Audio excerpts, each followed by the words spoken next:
All right. Well, I don't think anybody else is going to show up, and if they do, they do. And Chris is attempting to record this. We know that we tried to record it once before, and it wasn't successful, even though it's telling me right now that it's recording.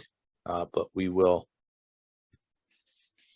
see how it goes, and probably what we'll have to do is we'll just have to forward this to everybody so that they can view this at their leisure, and hopefully they see it and watch it, and they can take it to heart and decide what they want to do from there. But Rich and Bob, I've already kind of spoken with Andrew and Chris about what I'm going to talk about tonight. Okay. And I've really just kind of actually been agonizing over this for several months now. And over the last couple of weeks, I've decided I really had to address it. And so some of the things I'm going to say this evening are probably pretty upsetting, and there's a potential for me to hurt some feelings. But I'm not aiming what I need to say at any one particular person, except for myself, because as the president, all the shit rolls back on me. They say shit rolls downhill, but in this case, I feel like the responsibility is mine to bear, because that's part of being in charge of an organization. So if I do say anything that upsets you, please take it as a statement for the greater umbrella of the society and not a personal attack. And what I really have to say in my head is more of a jumble of thoughts and feelings, and not a really well planned out speech, because I don't know how I could have prepared for this, what I have to say. Okay. But most of you guys know that, we should all know that we just lost Terry Geisinger as our treasurer.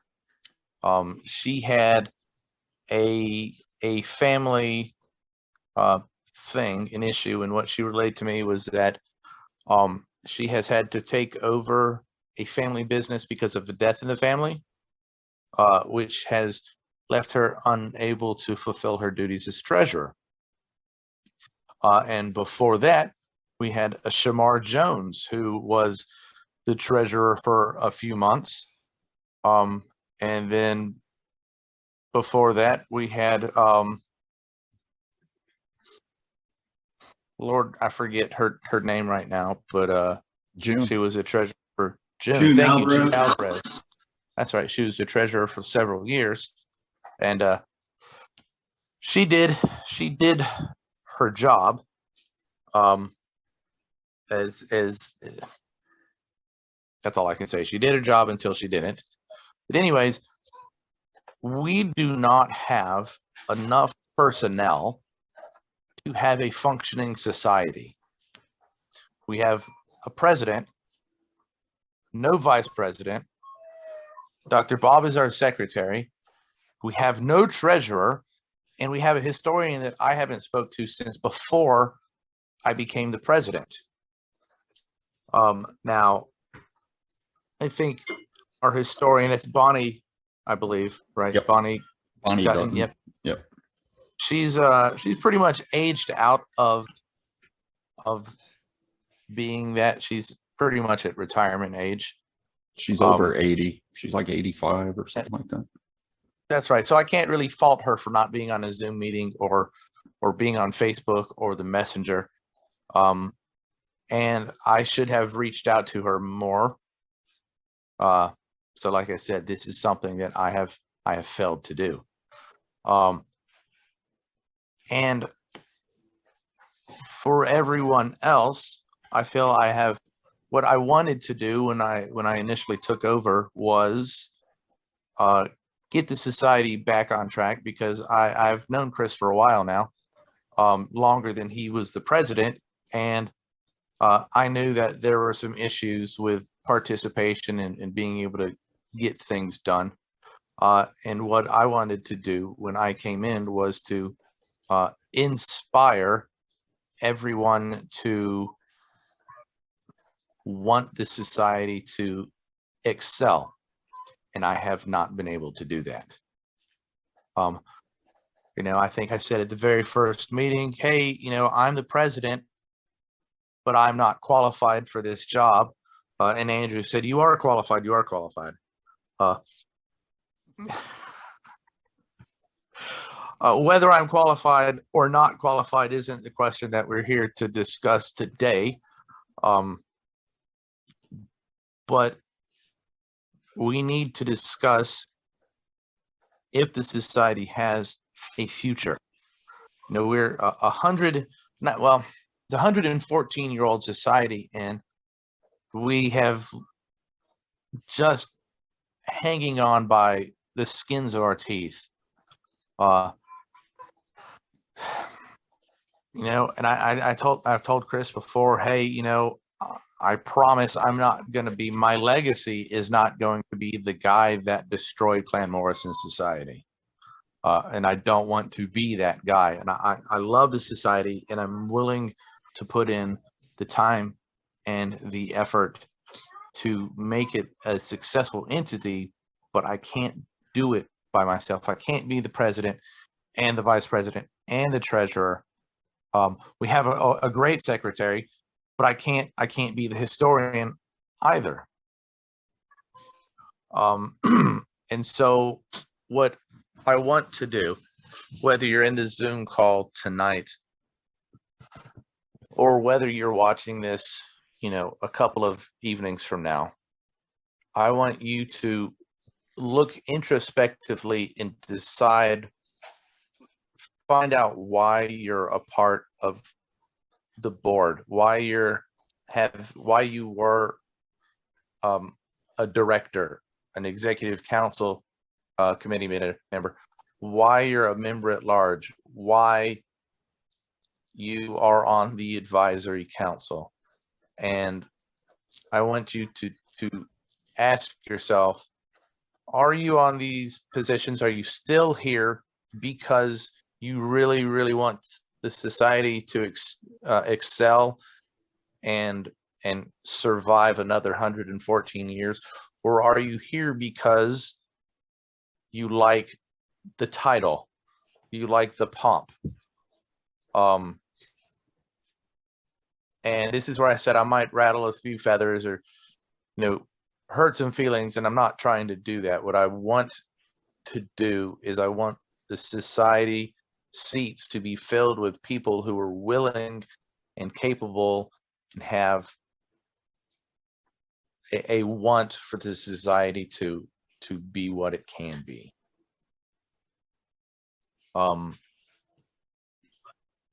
So to that end, what I would like to suggest is that in 2 weeks' time, we hold another Zoom meeting. And so I don't want you to wait until 10 minutes before the Zoom meeting to think about what I'm talking about tonight, but I really want you to please take some time over the next 2 weeks and decide whether or not you're willing to redouble your efforts. And I don't mean redouble your efforts because if you're giving zero effort, the doubling of zero is still zero.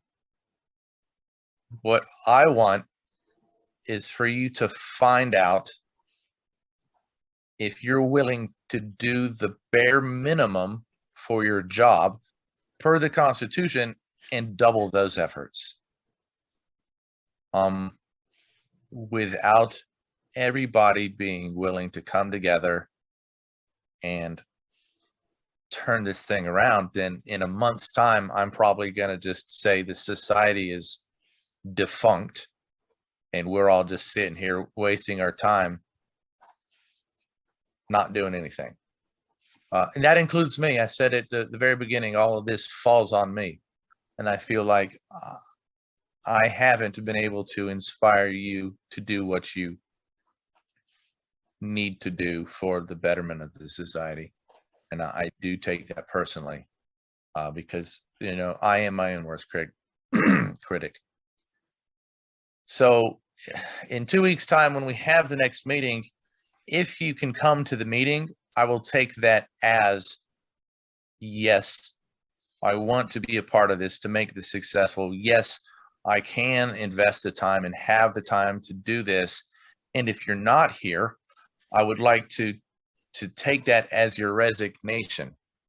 Now, if you decide that you want to resign, you can message me privately if you wish, or just not show up to the meeting, and that's fine.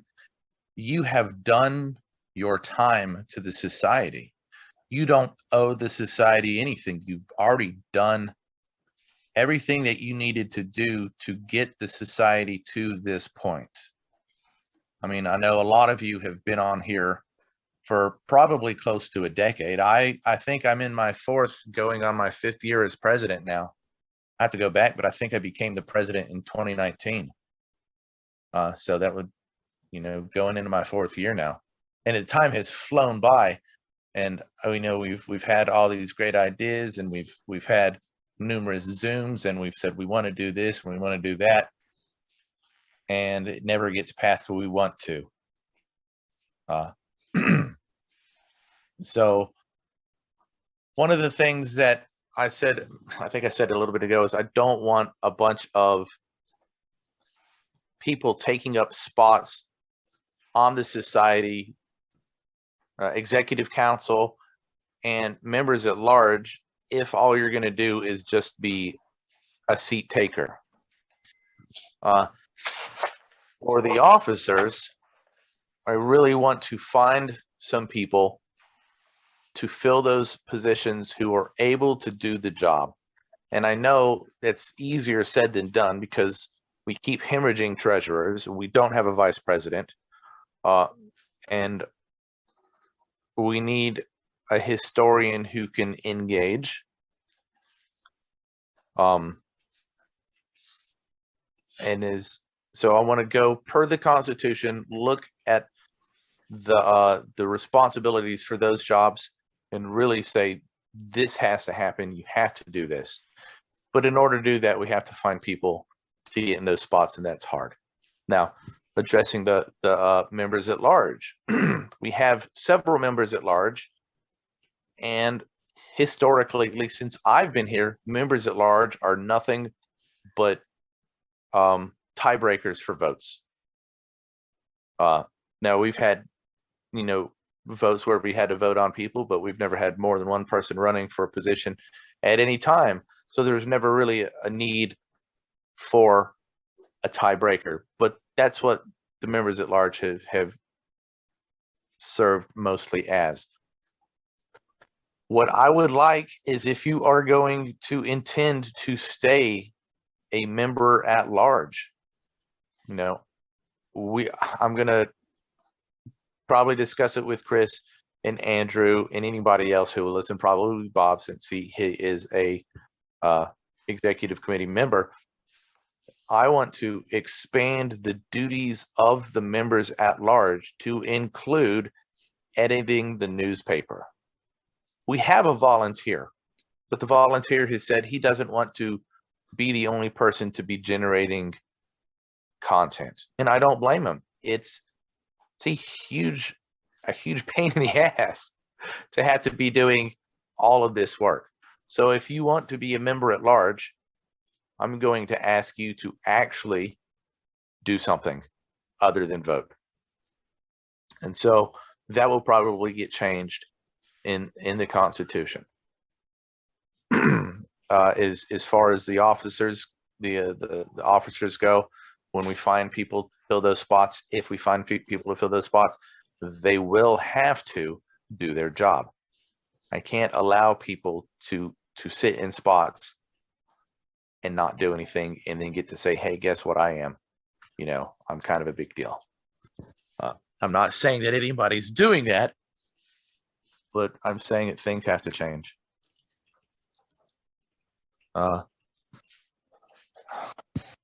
So yeah, like I said, just to rehash that, in 2 weeks, find out if you want to be part of it, or whether or not you're ready to retire. And if you are ready to retire from your spot, you won't be looked at as a quitter because, like I said earlier, you've already done your part.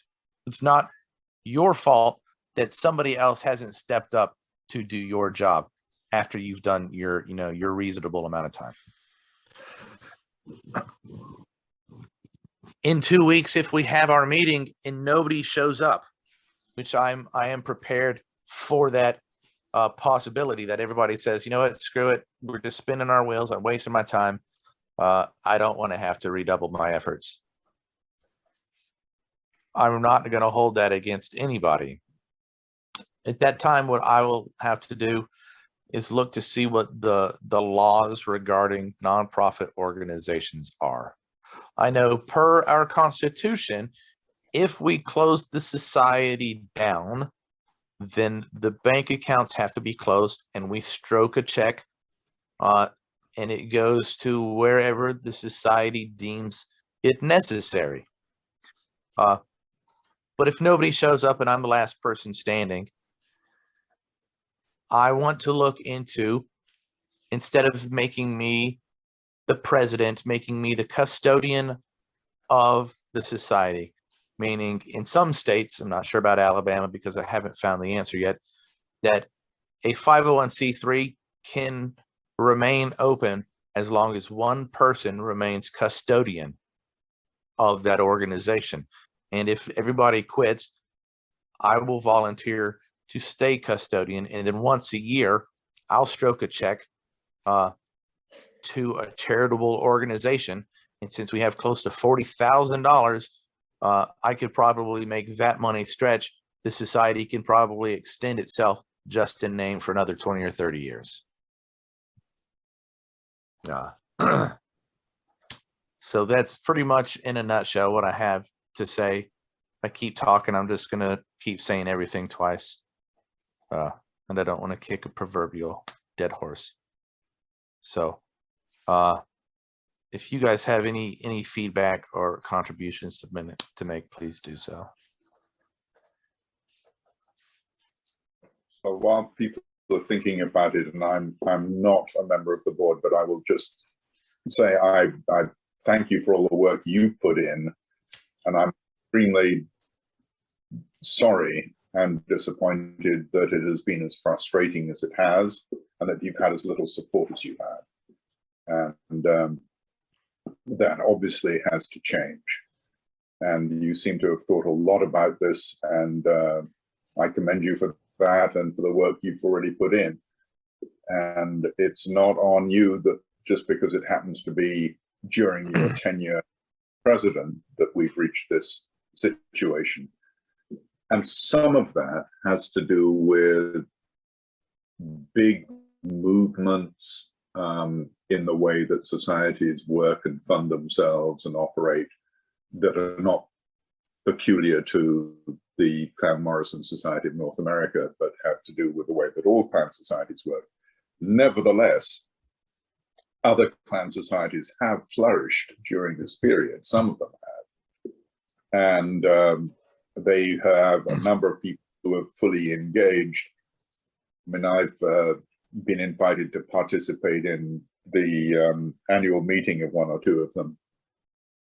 And the enthusiasm is enormous, especially if they're in the position where they're trying to get to something. They're trying to get a chief recognized by the Lord Lion or something like that. But all of there's lots of focus and lots of energy, and they're pushing towards it, and they have some very competent people involved.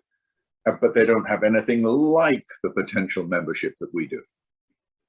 So we have some serious assets, and we need to be able to find a way at some point to galvanize that membership and to get them interested in supporting something that they're happy to be associated with, but they've never actually felt like lifting a finger for.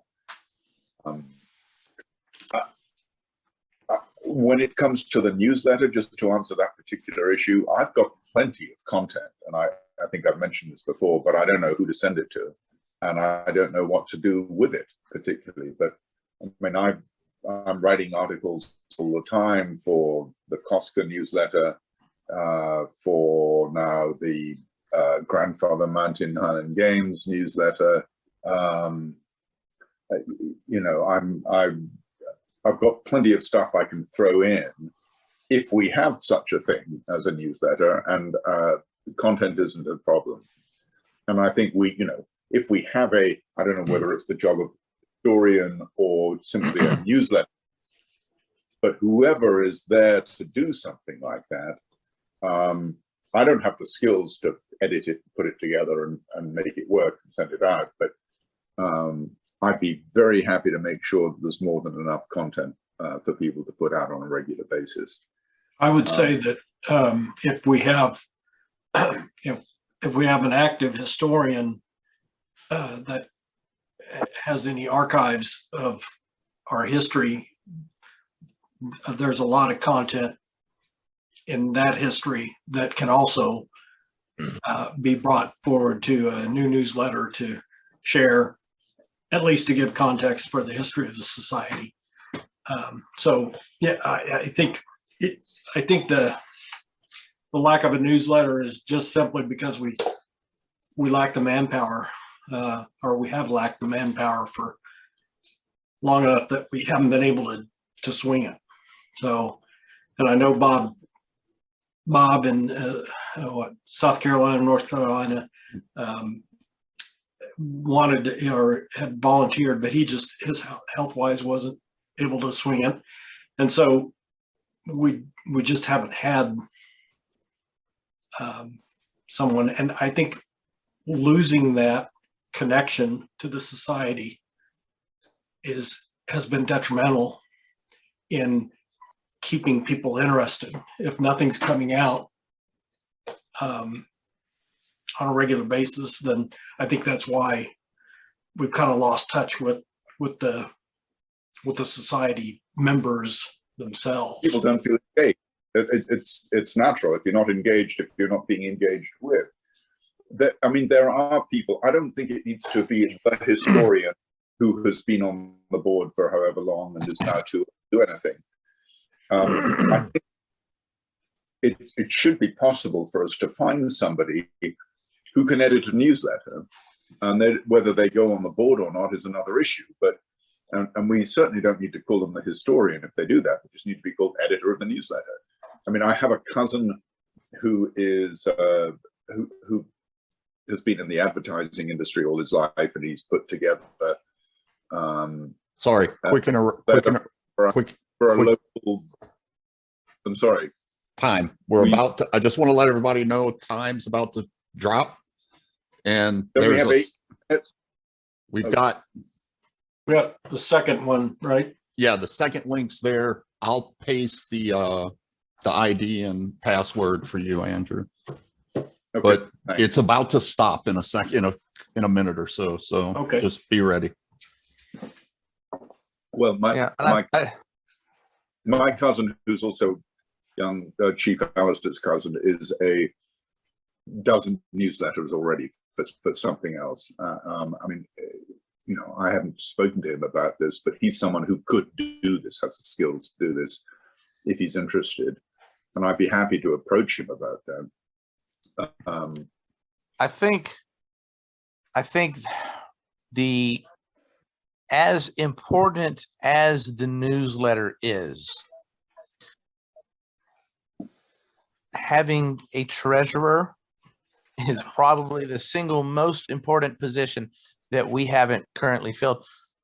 Objectively speaking, more important than me, because I'm going to have to go back and look to requalify what my personal duties and responsibilities are. But basically the president, all he does is just kind of delegates to everybody. The person that does the most is membership and treasurer, which is a responsibility that's been rolled into one, and we've lost 3 of them in 4 years. And that's going to be really hard for us, because I just got a 45-pound box in the mail full of all of our tax records, the computer, all of the things that I need to do to become the treasurer again. I don't want to be the treasurer again. I am so disorganized. My skills, and I don't want to toot my own horn, are, engaging people and getting people to do work for me. My skills are not doing those specific jobs. I have been to school to be a leader, but I can't motivate myself to do all the things that have to get done, because some of you guys already know that I'm a falconer. My hunting season is literally, it's 6 months long. So for four days out of the week, for 6 months out of the year, I am in the woods. That is my singular obsession in life. As much as I love the clan society, if I got to pick one of those, I'm not letting my birds go. And so that's kind of anecdotal, but that's just a symptom of the problem too. I'm a president who's unorganized, and I do have a skill set, which is leading people, but I don't have any people to lead, which makes me have to do all of these other jobs, which sucks for me because my passions lie elsewhere.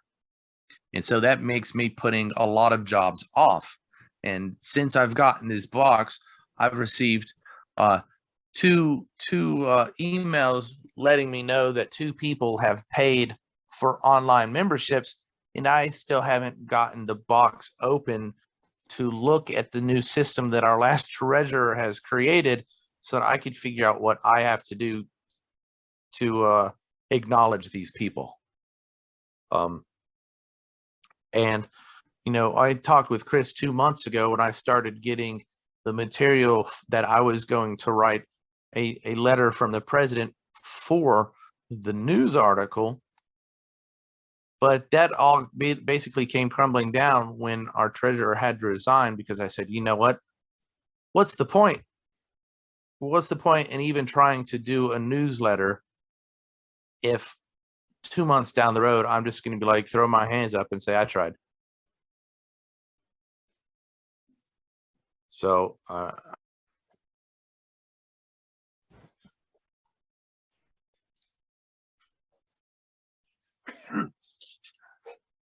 All right, hold on, I got a message, Andrew. All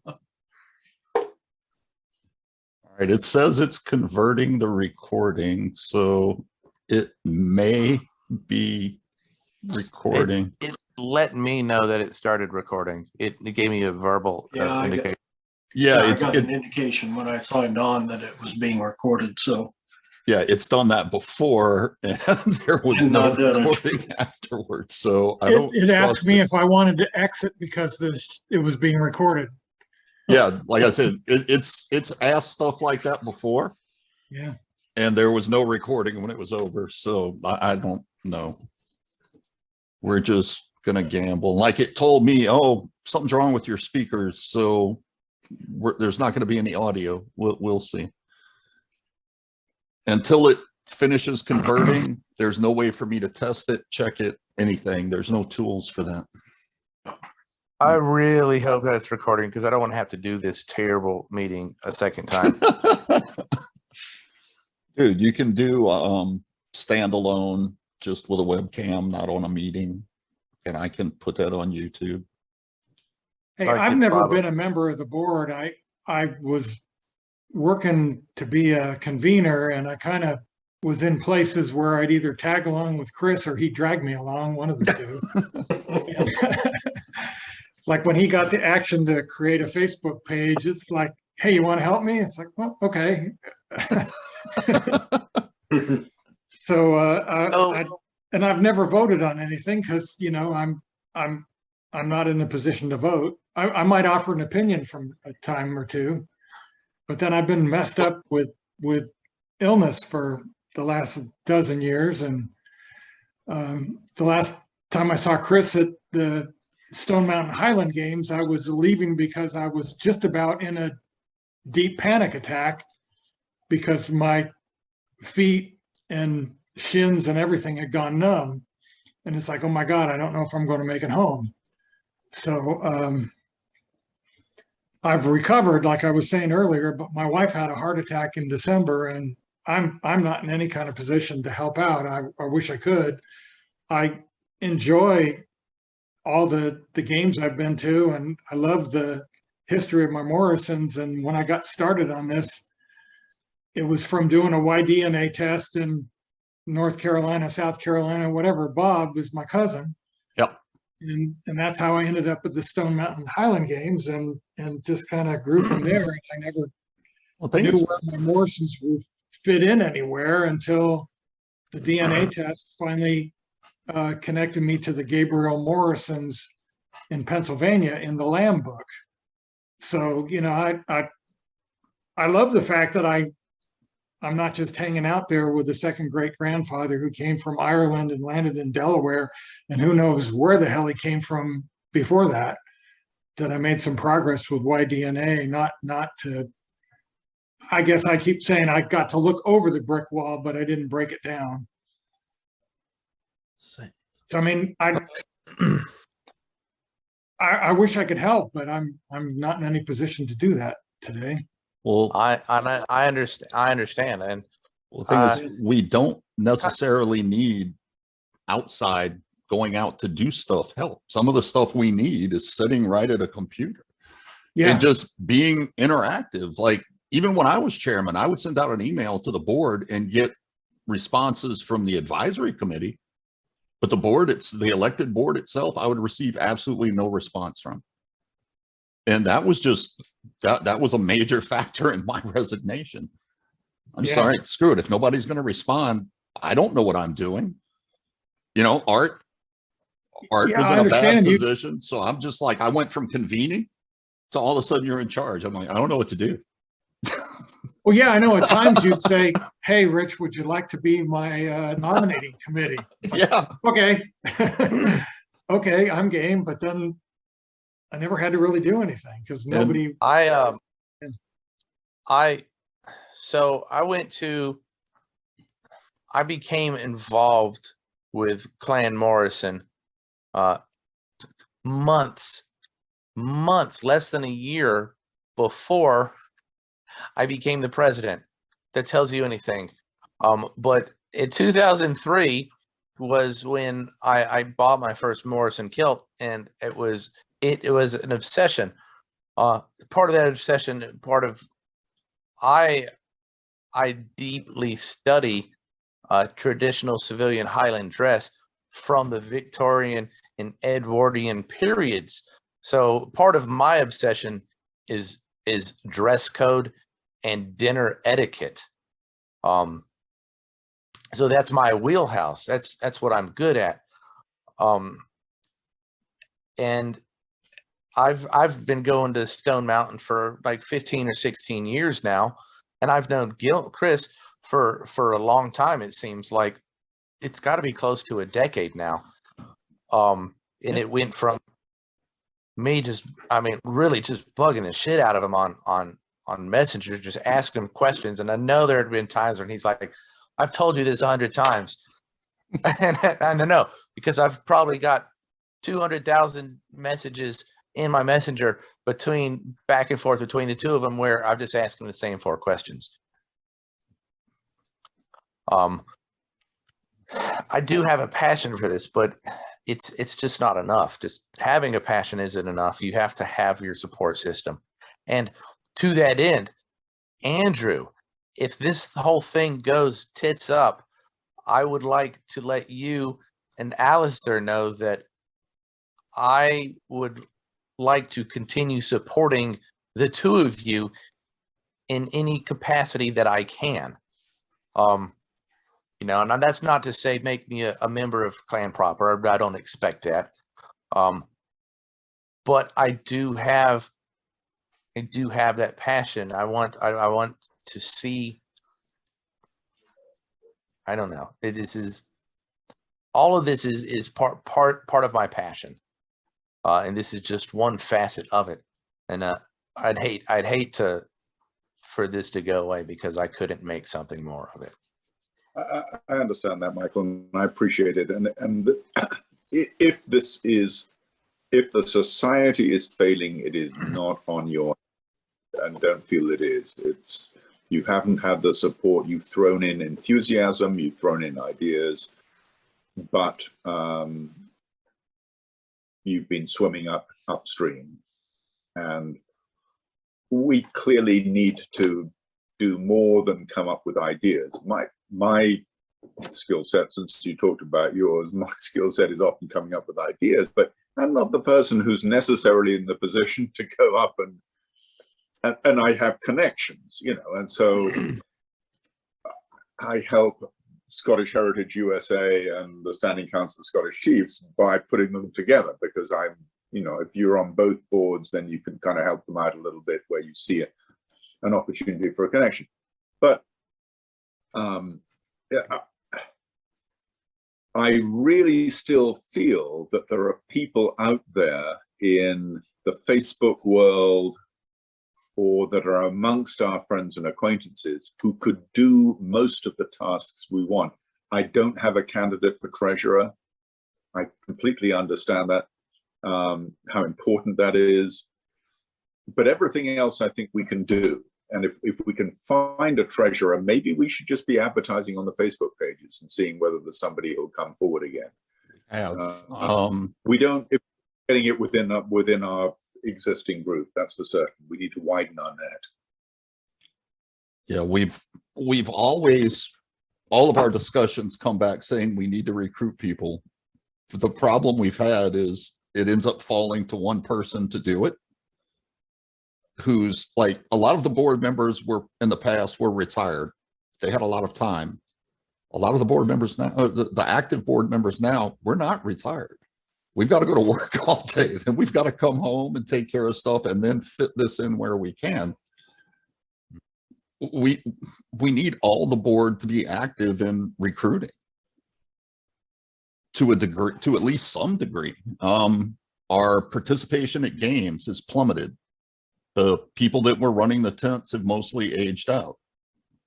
So we're lacking recruiters in the field, so to speak, now.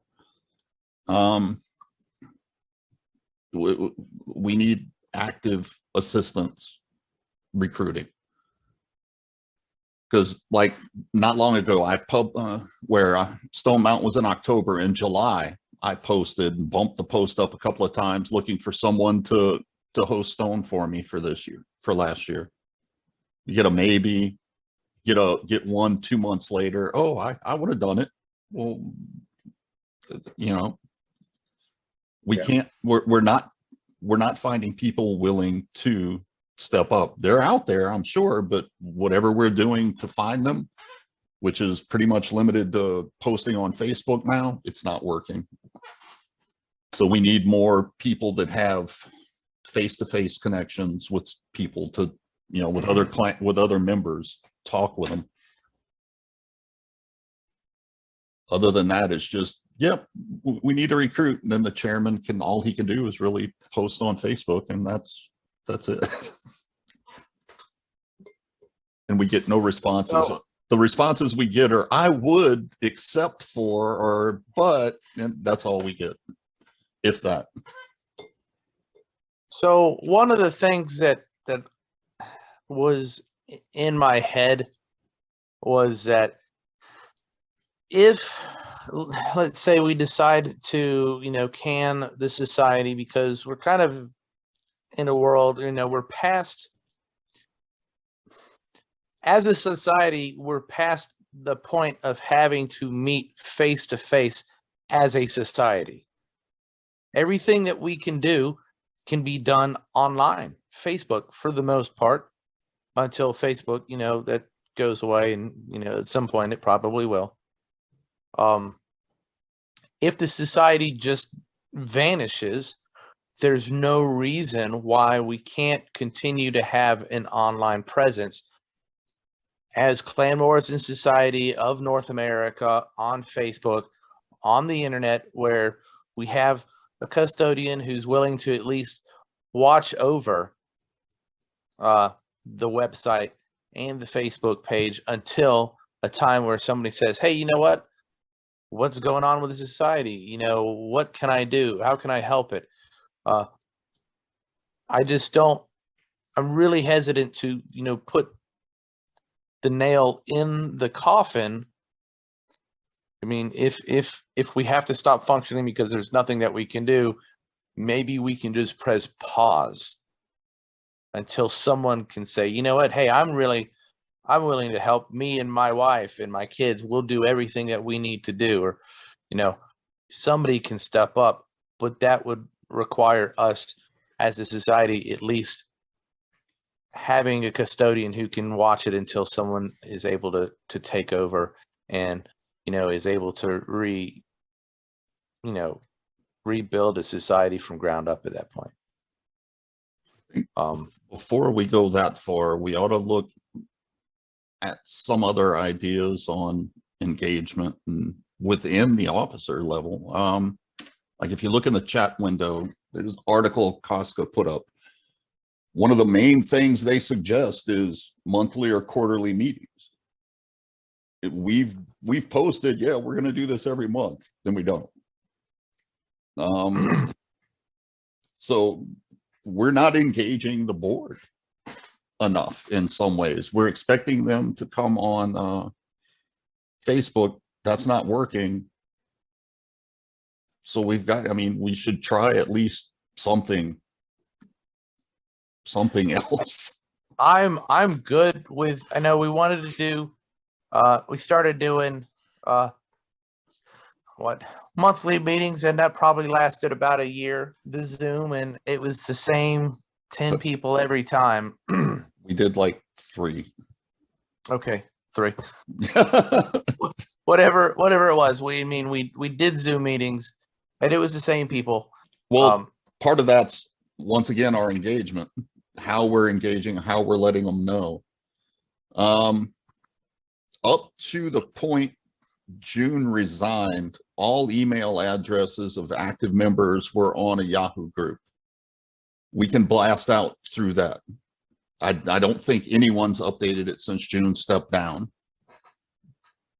But we can go through and send out an email blast via that to everybody who was active at the time. So that gives us at least a partial reach, covering probably the majority of the society membership. So, and just reach out broader communication methods. Look at our communication methods first. That's what I originally volunteered for to do. I became vice chairman for one purpose. I wanted to improve communications. That's it. And then I wanted to back away. There's an infrastructure in place. It's not updated, but we can use it to hopefully get more participants. But Chris, I think one of the issues there is, I mean, in theory, it's a good idea to have more Zoom meetings, but if we don't have anything to say, we don't have a cause, what's the point in holding the meeting? I mean, a lot of people will show up for one and then maybe the second one, and then it's the same sort of stuff. And that gives us that gives us a month between meetings. Initial one can be just, hey, we're back. We haven't engaged these people in years now, in many instances, because the newsletter hasn't been functional since 2017. Roland's going to do it now temporarily, but Roland's over 90. He says, I'll do it, but y'all got to find somebody. That's not the solution. You know, Right. If I persuade my cousin Rod to have a go at this, I would love for him to take it on. I mean, he and Rue and I shared the same great grandparents. Okay, and he's 100% a Scot that lives in Brooklyn. He's Roderick MacLeod Matheson Morrison. So his MacLeod and Matheson come from his mother and his grandmother. He showed up at San Antonio when Rue was there, right? Yeah. Yeah. Yes. Okay. And then got himself a proper fitting kilt. So he's but you know, he's sort of semi-retired. I mean, he still works. But he understands technology and communications as someone in the advertising industry should. And he's put together little newsletters in the past for other non-profit sort of situations. If I can get him to be enthusiastic about this, and I think he might. I mean, he came to the memorial we had for Rue in New Hampshire. He made the trip up to New Hampshire for that. So I'm hopeful we can persuade him. If he would do it, then I would like to be able to transfer everything over to him. And it doesn't. That's the catching point, the transfer. But one of the well, no, what I'm saying is we've had a couple of people volunteer partially. They say, well, we can do layout, but we can't generate all the graphics and everything else from scratch. Trying to get the old material that Roland has been impossible. They finally sent us a flash drive and it was empty. So whoever does it's going to be stuck scanning stuff in and recreating images and graphics from scratch. I don't think that's a problem. I don't see that that's difficult. I mean, the image of the ski-and-do, if we've got an old ski-and-do, I can send him a photocopy of an old paper newsletter. Necessary. I've got some PDFs, so we can extract some graphic material from that. But otherwise, it's just about, taking the content that's provided and putting it in a form that can be put up on Facebook and emailed to people. And then you can get things moving again, I think, because then you can get people engaged and feeling they're being engaged with. And let them know about games, the big games that are coming up, and can we have a volunteer for someone to go man a tent, and we'll have the kit ready for you. If you're going to sign up and be the convener, we can get you all the materials you need. See and so on. That's another thing. The society's never supplied the materials for running the games. Everybody's bought their own. One convener has passed on his stuff when he retires to the next person. That's been a handicap for us, is where do I get the stuff? You buy it yourself. I'm not suggesting we should physically make copies of everything and send it to people, but some of it can be done by email and downloaded, and then right. Yeah, that stuff we have. But that's what I'm saying is that's been a major stumbling block in recruiting new people. They don't want to go out and buy all this stuff. Even if you try and tell them, look, for now, get a banner, spend $15 on a banner, and get a tablecloth. It doesn't. Haven't been able to really successfully recruit people. It was different when it's different when the conveners are doing it and it's people they're meeting face to face than it is us telling them on Facebook, hey, you can just go out and do it. And it's proving much more difficult to recruit that way. The first time I convened our local games here, it was pathetic. I mean, I look back at it with embarrassment, but I looked around and saw what other people did, and it printed off, and each year it got a little bit better. Yeah, that's what we try and tell the people, or what I've tried. Look, you start out, you get a banner, you get a tablecloth, you're good to go. Look at the other tents and just add stuff over time. But like I said, when it was like Bob recruiting me and Rich to take over Stone Mountain, that's one thing, because we're face to face with Bob. When it's me or Michael posting on Facebook, it's a total different dynamic, and you get a lot more objections you have to overcome, and it's a lot harder to overcome them because there's no example for them to look at or that they're willing to look at. So we're having that's been a major point of difficulty. Okay. We should have Coit make a training video. I've got a video from when he won 10th of the games or whatever it was at Grandfather Mountain, and he had basically a museum set up. Last year, instead of bringing a truckload of stuff, he just printed pictures of it on vinyl banners and hung that up. So he's not hauling the museum around anymore. But yeah, it's sufficient. But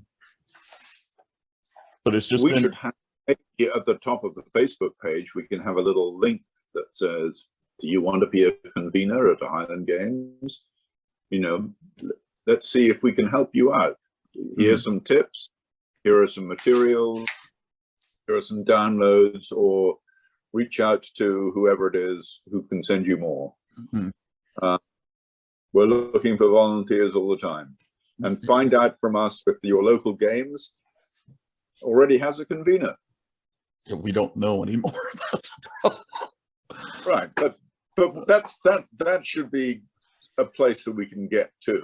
I mean, Yeah. I think that's We've got a list that's dated, I think, 2013 or 2014 of all conveners. That's when we had the high seneschal, when Jim was acting as that. But once he stepped down, both he and Art suggested not replacing him. Just wait for somebody to rise to the top, and that never happened. So none of that's been kept up or updated. okay. So right now, we really have very little idea of what games are being manned or not. Well, again, Kind of feels well, like outside of infrastructure, we have a basic infrastructure that we could follow. We have a formula that would work in theory if we had people to fill Bodies. those spots. That's right. And I just don't know how to go about getting those bodies. I've never had issue with recruiting before, because anytime I've ever done something, the people were already there, and all I had to do was point the spear. And so I'm not ready to quit, but I also need to find out who is ready to quit, so that I'm not trying to polarize people who don't care. If that makes any sense. I hope, and I'm not trying to put a pin in the conversation, but while I'm on my train of thought here, I hope that if you're watching this video, you'll really look to see if you want to be a part of trying to get this back up off of the ground, and whether or not you're willing to stress yourself out to do it, because it's probably not gonna be super easy. It's going to be like building a whole new society from nothing, because it's kind of what we have. We got nothing.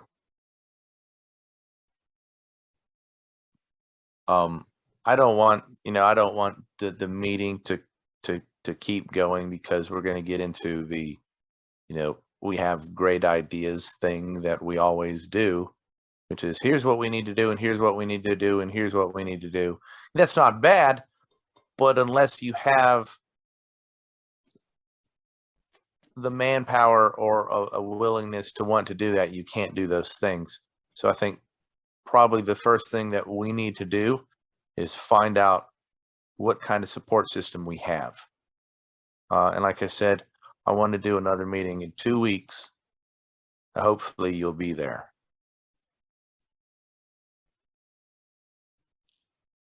Let's ask about what the plans are for New York while we're all together like this. What are you hearing? So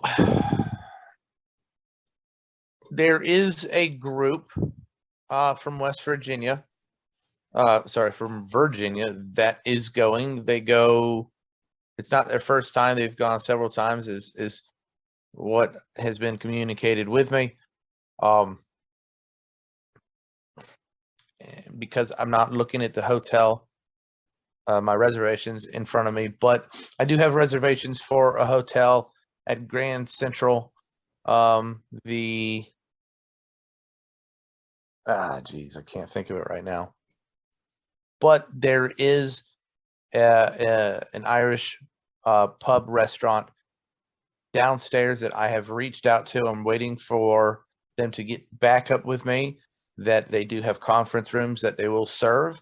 So I'm going to probably ask for a conference room that could fit 20 people. I hope 20 people show up to this. I'm not sure what to expect because this will be my first time going. Okay, I think I may have mentioned that my calendar is starting to fill up for those few days, so I want to try to make sure that I can make whatever meeting we're going to hold, but I need to know when that's going to be so that I can try to hold that slot open. And we won't be at that game, so I will reach out to this restaurant because I do want this to be our AGM. I'll reach out to this restaurant and try to set a time and an evening. If you could message me what evening or day that you think would be best for you. I know I'm going to be getting there the day before the parade, and I'm going to be leaving the day after the parade. So I'm going to be in New York for a very short period. okay. And then we're going to jet on over to Salem for about a week. Because I've never been north of Maryland. Well, but anyway, the Sunday morning worked best for me because the Friday is pretty packed, and the Saturdays obviously itself is pretty packed. Okay. But, so perhaps what we can do is hope afternoon, but the morning I think we could do. So if you can slot something in, then if that would work for people day after the parade, I think that would work really well for us. I can probably make that work. I'll set a tentative brunch for our AGM. And then everybody will be released to their, whatever they want to do afterwards. And I think I could probably make that work. So I'll get up with my point of contact, the person who goes to the parade the most often, and bounce that off of him. But I mean, if we got to have our AGM anyway, so I think Sunday morning should work. Okay. Well, I'd obviously like to be there if I can, and just for other general information about that, on the Saturday morning between 10 and 12:45, there is a pipe band's concert at Bryant Park, and the Morrison's Academy pipe band will be taking part, but they will be towards the end of that time because they're one of the star attractions apparently. Okay. So is that the day of the parade or is that Sunday? Yes. Yeah, it's the day of the parade on the Saturday. So the what I was told is if you want to go see the Morrison's Academy pipe band perform at Bryant Park, you could probably appear there about noon and you'll still catch them. And then I've got 1 o'clock meet at the Algonquin Hotel on Times Square for the lineup, and then the parade proper begins at 2 o'clock. And they were saying we won't be able to march probably with the Morrison's Academy because they will be one of the star attractions and near the front of the line and so on. Right. I have received that correspondence.